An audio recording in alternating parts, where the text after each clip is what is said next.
ஒரு டேஞ்சரஸான ஹேபிட்டை நம்ம திரும்ப திரும்ப பண்ணிகிட்ருக்கோம் அப்படிங்கிறது உங்களுக்கு தெரியுமா?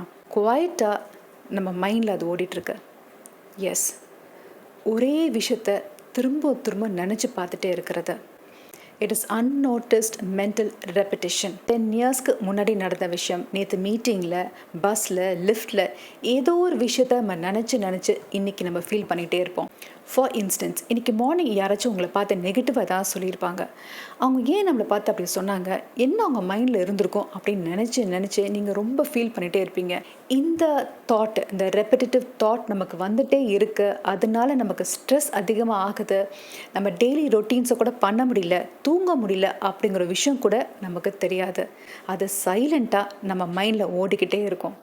அது நம்ம பிரெயினை ட்ரெயின் பண்ணி வச்சுருக்கோம். எப்பொழுதும் வரி மோட்லேயே இருக்கிற மாதிரி. டிவி பார்த்துட்ருப்போம், ஃபோன் பேசிகிட்ருப்போம், ஒர்க் பண்ணிகிட்ருப்போம்.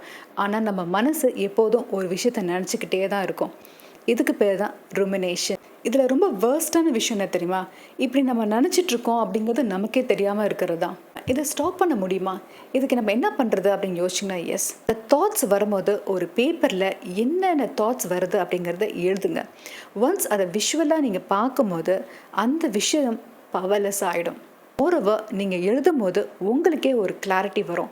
என்ன விஷயத்த நீங்கள் தேவையில்லாமல் நினச்சி பார்த்துட்ருக்கீங்க, நினச்சி பார்க்குற அளவுக்கு அது ஒரு வேர்தியான ஒரு விஷயமா அப்படிங்கிறது உங்களுக்கே ஒரு கிளாரிட்டி வரும். அண்ட் இந்த மாதிரி தாட்ஸ் வரும்போது முதல்ல நீங்கள் ரியாலிட்டிக்கு வாங்க.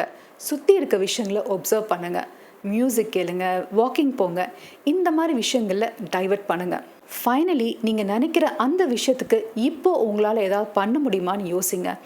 ஏதாவது பண்ண முடிஞ்சால் உடனே அதை ஆக்ஷனில் காமிங்க. எதுவுமே பண்ண முடியாது அப்படின்னு நினச்சிங்கன்னா அதை அப்படியே ஸ்டாப் பண்ணிவிடுங்க. ஏன்னா அதானே ரியாலிட்டி. நம்மளோட கோல் திங்க் பண்ணவே கூடாது அப்படிங்கிறது கிடையாது. ஒரே விஷயத்த திரும்ப திரும்ப திங்க் பண்ணக்கூடாது அப்படிங்கிறது தான் நம்மளோட கோல்.